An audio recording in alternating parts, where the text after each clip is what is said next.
Hello students, या व्हिडिओमध्ये आपण प्रॅक्टिस सेट 1.2 मधील क्वेश्चन्स अभ्यासणार आहोत. Question 1. The following table shows points on a number line and their coordinates. Decide whether the pair of segment given below the table are congruent or not.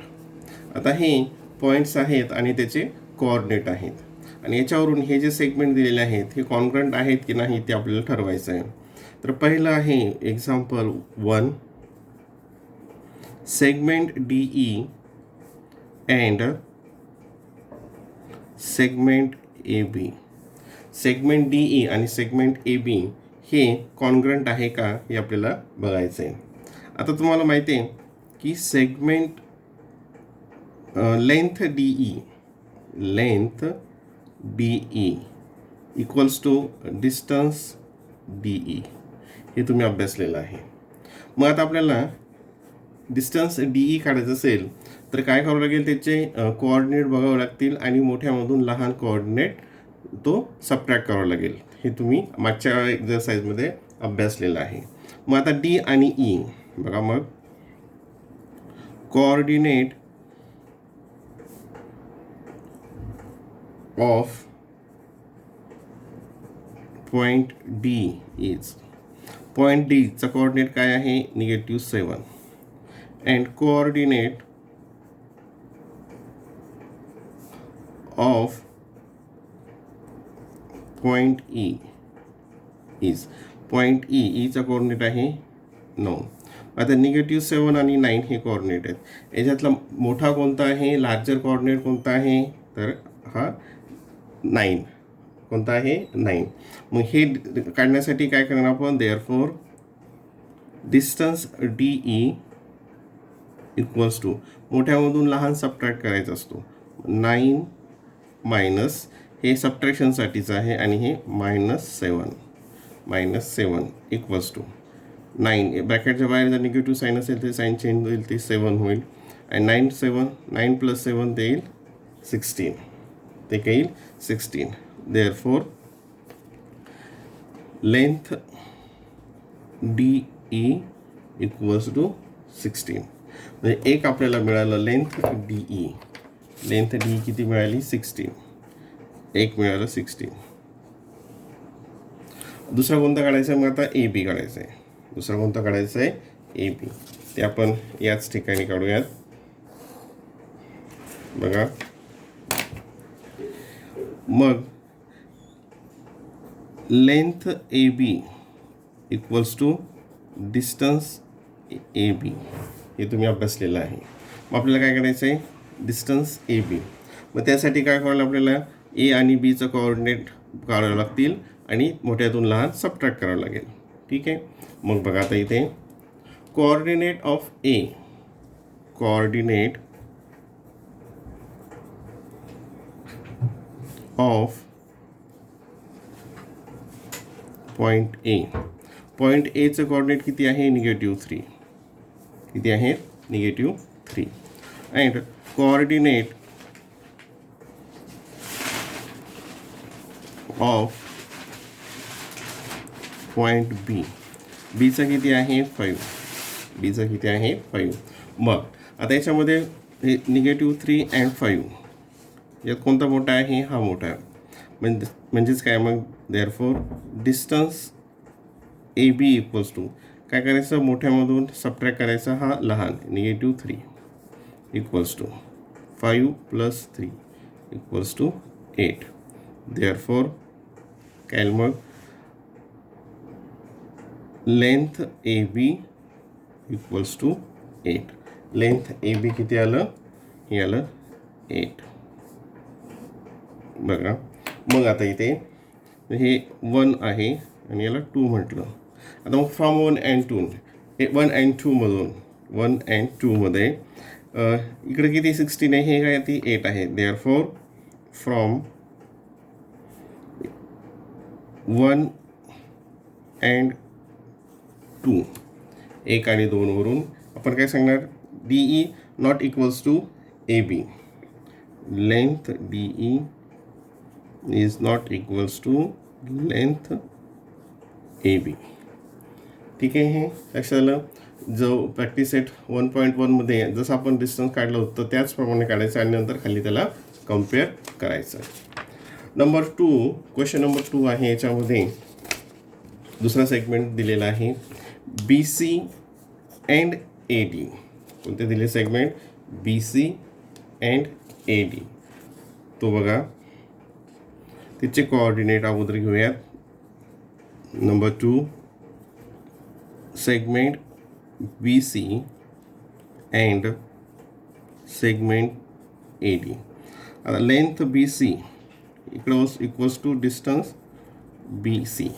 हे तुम्ही अभ्यासलेलं आहे, हे तुम्हाला माहीत आहे.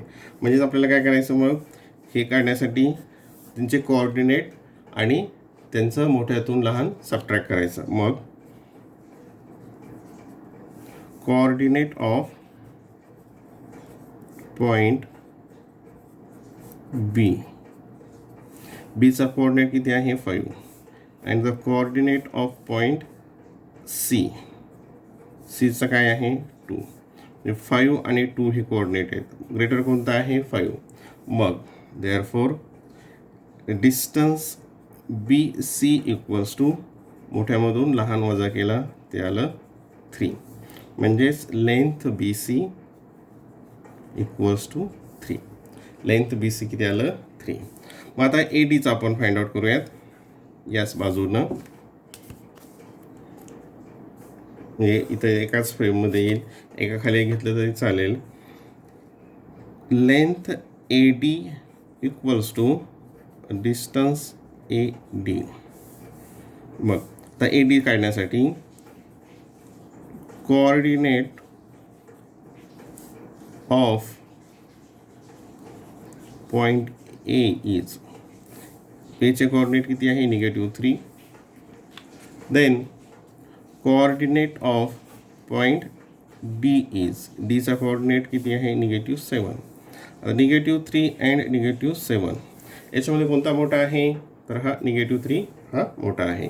म्हणजेच काय येईल मग? Therefore distance A D equals to, -3मधून हा सबट्रॅक्ट केला, मोठ्यामधून लहान सबट्रॅक्ट केला. देअरफॉर -3 इथं निगेटिव्ह असल्यामुळे काय होईल?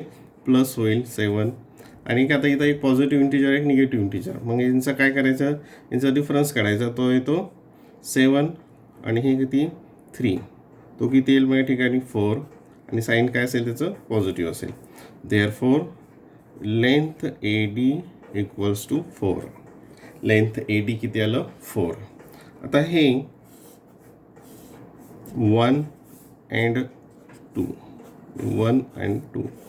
इथे सुद्धा हे 3 आहे, हे 4 आहे. म्हणजे हे सुद्धा काय होईल? सेगमेंट इक्वल येणार नाहीत, कॉन्ग्रंट असणार नाही. देअरफॉर फ्रॉम 1 अँड 2, 1 आणि 2 वरून length B C is not equals to length A D. म्हणजेच काय मग? देअरफॉर एक स्टेटमेंट खाली लिहूयात. Segment B C is not congruent to segment A D. म्हणजे बी सी आणि ए डी ह्या कॉन्ग्रंट नाहीत. बी सी आणि ए डी ह्या कॉन्ग्रंट नाहीत. आणि याच्यातलं लास्ट एक्झाम्पल ते आपण बघूयात. Number 3, segment B E and segment A D. Segment B E and segment A D. आता segment B E equals to length B E equals to distance B E. आता distance B E कसं काढायचं आहे हे तुम्हाला माहीत आहे. बी आणि ईचं कोऑर्डिनेट काढायचं आहे आणि त्याच्यात मोठ्यातून लहान सबट्रॅक्ट करायचा. मग देअरफॉर कोऑर्डिनेट ऑफ पॉइंट बी, बीचा काय coordinate? 5. Coordinate of point E, Icha किती आहे? 9. 5 अँड 9. यात मोठा कोणता आहे? 9. म्हणजेच काय मग distance BE equals to 9 minus 5 equals to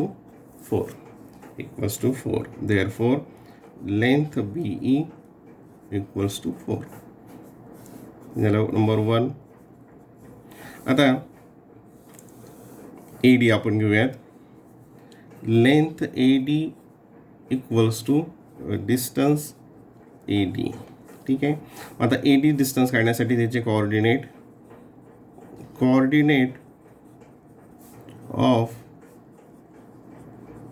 point A किती आहे ते -3.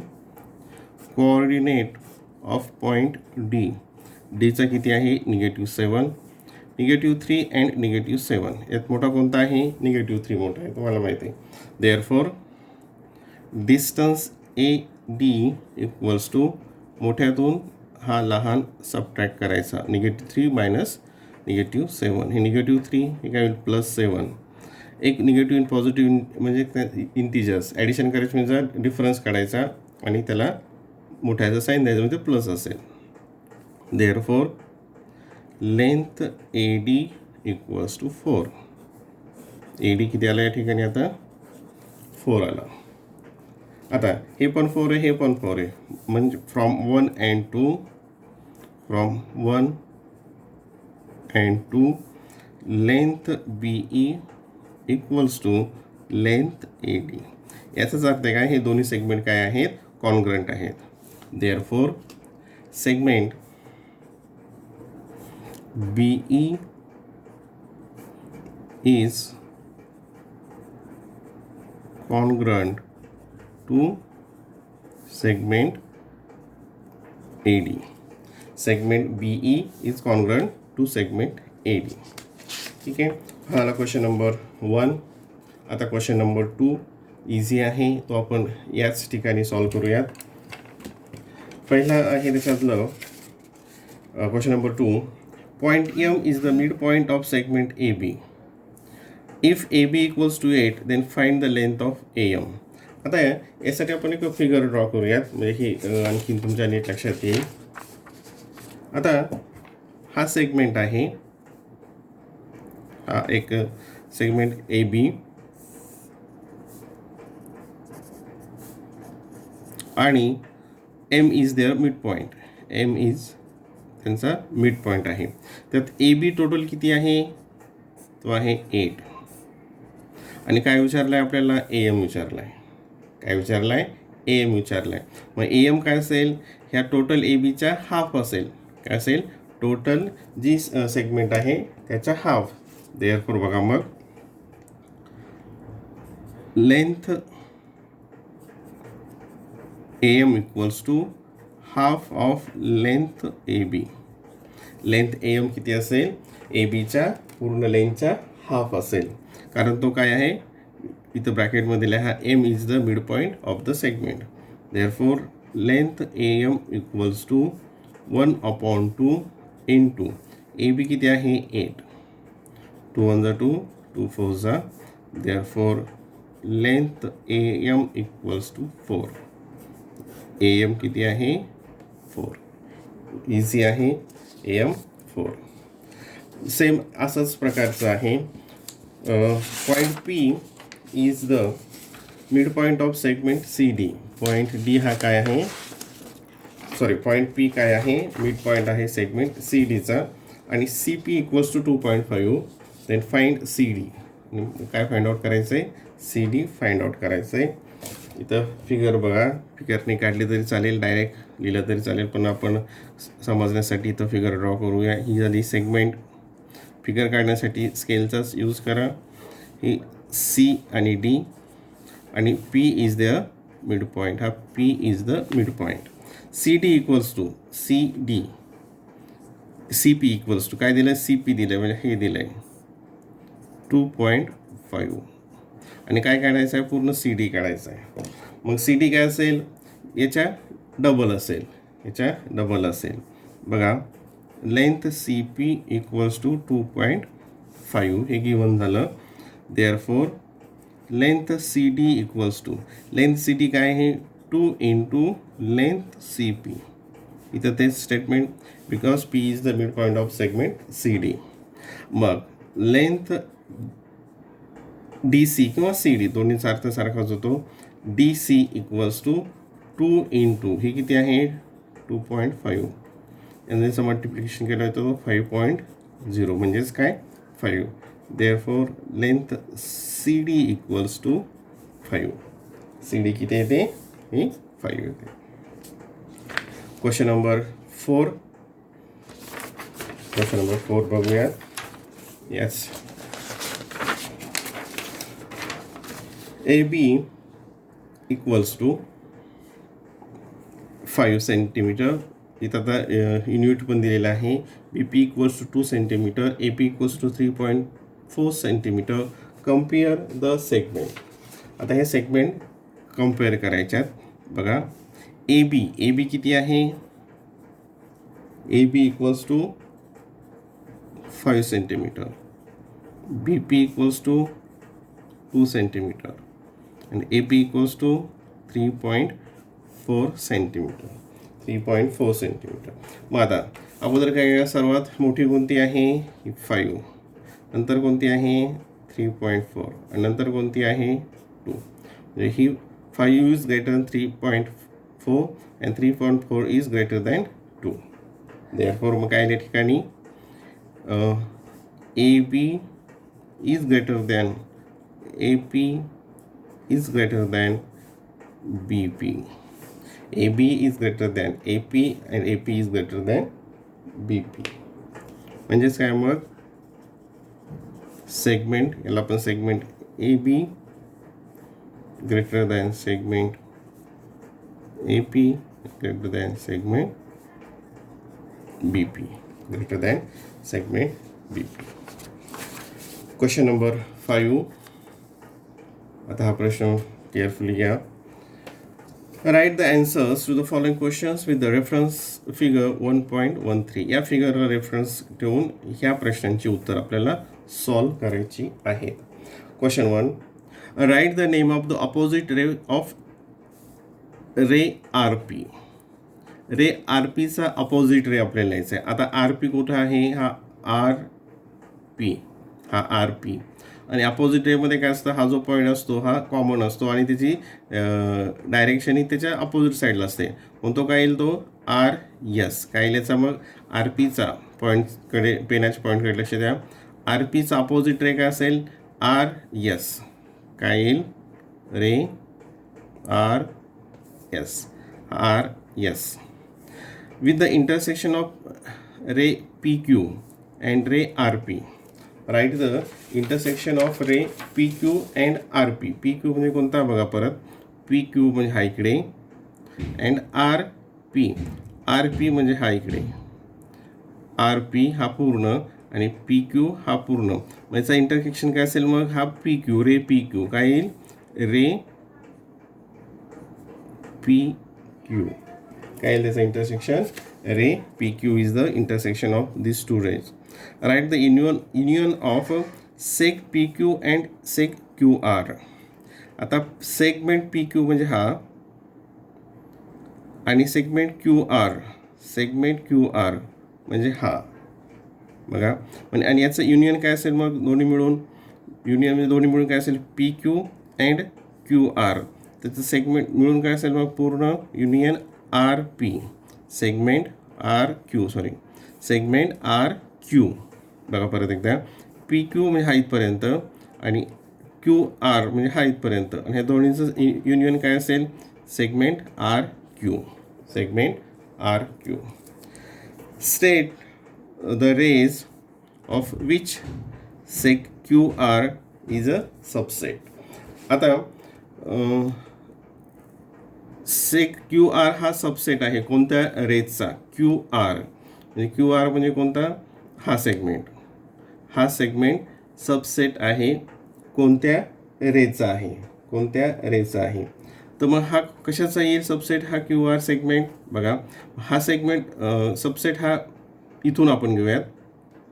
हे RQचा असेल, SRचा असेल, STचा असेल आणि क्यू आरचा सुद्धा असेल. कशाचा असेल तो? क्यू आरचा सुद्धा असेल. आता बघा, कारण इथे क्यू आर हा जो सेगमेंट आहे हा तो त्या रेमध्ये आला पाहिजे. मग कोणते कोणते येतील बघा, इथं 1 घेऊयात. पहिल्यांदा हा क्यू पी पण असेल, सॉरी रे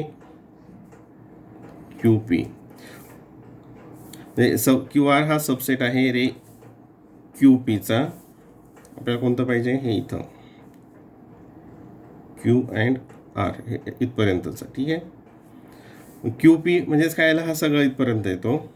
नंतर रे आर क्यू, हा आर क्यू म्हटलं तर हा पूर्ण इकडे येईल, रे आर क्यू. नंतर हा एस क्यू म्हटला तरी सुद्धा त्याच्यामध्ये हा पार्ट येतो, म्हणजे रे एस आर म्हणूयात, त्याला जवळचाच पॉईंट घेऊयात. Number 4 S T, ray S T. या सगळ्यांचा क्यू आर सेगमेंट काय आहे? सबसेट आहे. Question 5, write the pair of opposite rays with common end point R. म्हणजे आर हा कॉमन एंड पॉईंट असल्यानंतर त्याचे अपोजिट रेस तर कोणता असेल? हा इकडचा एक असेल आणि हा इकडचा एक असेल. म्हणजे काय येईल त्याचा answer? Ray R Q and R S. R Q किंवा आर पी एक दोन्ही एकच आहे. And R S, ray R S. Next question. थोडंसं ते प्रश्न आणि फिगर एका फ्रेममध्ये येत नाही. Write any 2 rays with the common point S. आता कॉमन पॉईंट यस असणारे आपल्याला रेज लिहायचे आहेत. त्याचा कॉमन पॉईंट यस येतो. तर कोणते येतील ते बघा. इथे यस हा कॉमन पॉईंट असेल, मग रे एस आर इकडचं असेल, रे एस आर. आता इथे S R, S P, S Q हे एकाच रेची वेगवेगळी नावं आहेत. आणि दुसरं काय येईल मग? S T. दुसरं काय येईल? रे S T, ray S T. नंतर write the intersection of ray S P, intersection of ray S P and S T. आता एस पी आणि एस टी यांचा इंटरसेक्शन, एस पी म्हणजे हा आणि एस टी म्हणजे हा, हे दोन्ही काय अपोजिट रेस आहेत. म्हणजे यांच्यामध्ये इंटरसेक्शन काय असेल? हा जो पॉईंट एस आहे हा दोघांमध्ये फक्त काय असेल? कॉमन असेल. इथं काय येईल मग? Therefore point yes, point yes त्याचं इंटरसेक्शन असेल. तर इझी होता हा प्रॅक्टिस सेट. आणि याच्याशी संबंधित ज्या काय बेसिक कन्सेप्ट आहेत त्याच्या व्हिडिओची लिंकसुद्धा खाली डिस्क्रिप्शन बॉक्समध्ये दिलेली आहे.